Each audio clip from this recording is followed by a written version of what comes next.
Sveiki, jeigu jūs auginote kažkokius augalus, sodas, daržas, kambario augalai, žiūrėkite šį video, tikrai jums bus aktualu. Nes tikrai žinau, jeigu kažką auginate, tai jūsų augaliukus puola tam tikros lygos ir kenkėjai. Dabar pristatysiu jums priemonę, kuri tiks bet kuriam sodininkui, daržininkui.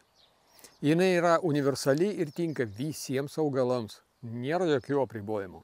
Ir labai svarbu, kad tai yra ekologiška priemonė, kuri registruota ekologiniams ūkiams.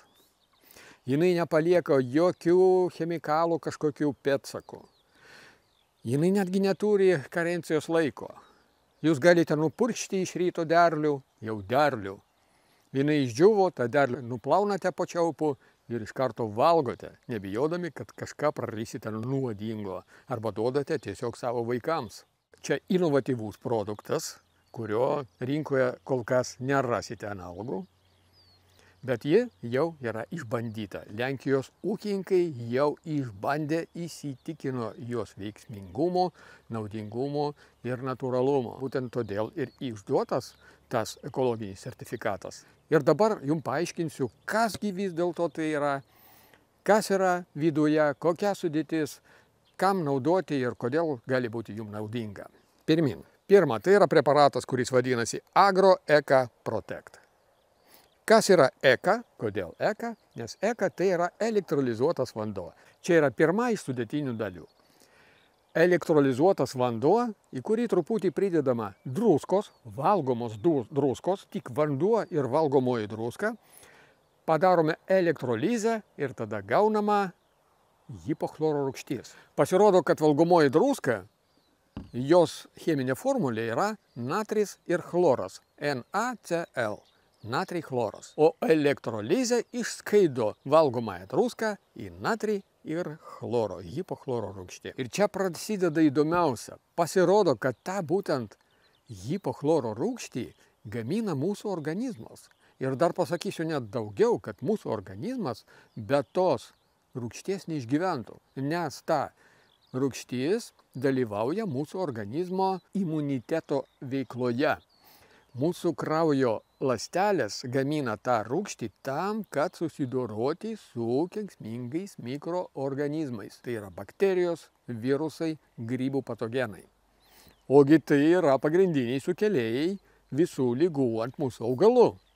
Ir su šią priemonę, su hipochloro rūgštimi, mes galime pridėti mūsų augalams papildomą labai stiprų imunitetą, kad jie galėtų apsisaugoti nuo grybinių, bakterinių, virusinių netgi ligų. Efektyviausia ir naudingiausia yra prieš grybinės ligas, nes bakterinių ligų augalų yra gan mažai ir jie nėra paplitę pas mus, pavyzdžiui, degligė, o grybinės lygos tai yra ir miltligė, tai yra ir rauplės, ir netikroji miltligė, ir dėmetumai visokie, labai daug ir braškių pilkasis povinys, labai daug tų grybinių ligų.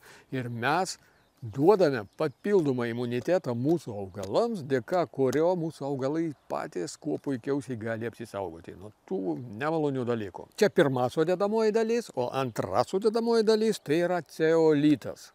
Ką padaro ceolitas? Kada mes apipurškiam augalą, apipurškiam lapus visus, tai mes padengiam tuos lapus labai ploną, nano praktiškai plėvelę,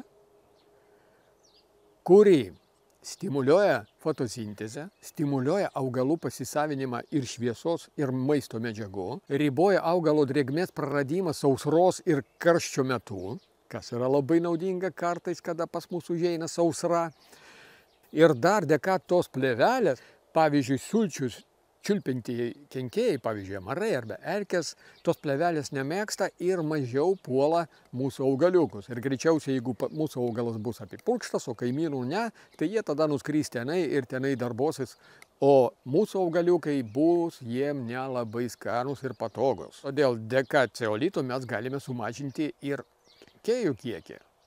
Taigi ši priemonė atlieka 3 pagrindinės užduotis. Padeda augalams apsisaugoti nuo ligų, padeda neprarasti drėgmę karščio metu ir padeda apsisaugoti nuo kenkėjų. Efektyviausia ir naudingiausia, manau, kad yra pirma užduotis. Iš karto pasakysiu, yra tik vienas apribojimas, kad Agro-Eka-Protect negalima maišyti su kitais produktais. Nesvarbu, ar tai bus pesticidai, ar tai bus trąšos. Ir negalima maišyti su bakteriniais preparatais, kur yra gyvos bakterijos. Dozavimas apskaičiuoti labai paprasta. Čia yra pusę litro talpa, 500 ml. Ir tuo užteks 20 litrų tirpalo paruošimui. Arba pusė šios talpos, 250 ml, atitinka 10 litrų vandens. Labai paprasta. 2,5 litro talpa, jos užteks 80 litrų tirpalo paruošti. Arba 8 purkštuvai po 10 litrų. Tai yra labai paprasta. Dabar parodysiu jums, ant kiek ši priemonė yra ekologiška ir natūrali. Parodysiu tiesiog ant savęs. Žiūrėkite įdėmiai. Ir pagalvokite, su kokia kita biostimuliatoriumi, netgi ekologinė priemonė, jūs galėtumėte pasielgti taip, kaip tą padarysiu aš dabar. Žiūrėkite. Štai taip. Ir netgi taip. Galiu netgi ir nuvalyti savo veidą. Kadangi tai yra hipochloro rūgštis, tai chloro kvapas vis dėlto yra. Bet, žiūrėkit, tai yra visiškai nepavojinga ir natūralu. Ir tai reiškia, kad mes galime purkšti be apsaugos, be jokių kombinezonų, be akinių ir taip toliau. Tiesiog purškiam ir viskas, nes tai visiškai nėra pavojinga. Svarbu žinoti, kad kada jūs purškite augalus su šią priemonę, stenkitės padengti abi lapų pusės. Ir iš viršaus, ir iš apačios. Tačiau, kad jie nelašėtų. Atlikite purškimą arba ryte, arba vakare. Purškimo dažnumas. Pavyzdžiui, šiltnamyje, kur nebūna lietaus, purškite kas 2 savaitės. Pirmą purškimą atlikite 2 savaitės po augalų pasodinimo ir po to purškite kas 2 savaitės. Lauke augalus purškite po lietingų dienų. Pavyzdžiui, štai šiandien prasideda lietus ir pagal prognozę aš matau, kad 3 dienas dabar lis. Tai po tų 3 dienų, po paskutinio lietaus, aš atliksiu purškimą ryte arba galima vakare. Galite purkšti netgi ant drėgnų lapų. Pavyzdžiui, iš ryto, kada turime ant lapų dar rasos, arba lapai dar drėgni po paskutinio lietaus, galite purkšti netgi ir ant drėgnų lapų. Jeigu stovi ilgai sausi orai, tai tada atlikite purškimą lygiai taip pat kaip ir šiltnamį kas 2 savaitės. Jeigu naktimis labai drėgna jau rudeniop, tai galite tada atlikti purškimą kas savaitę.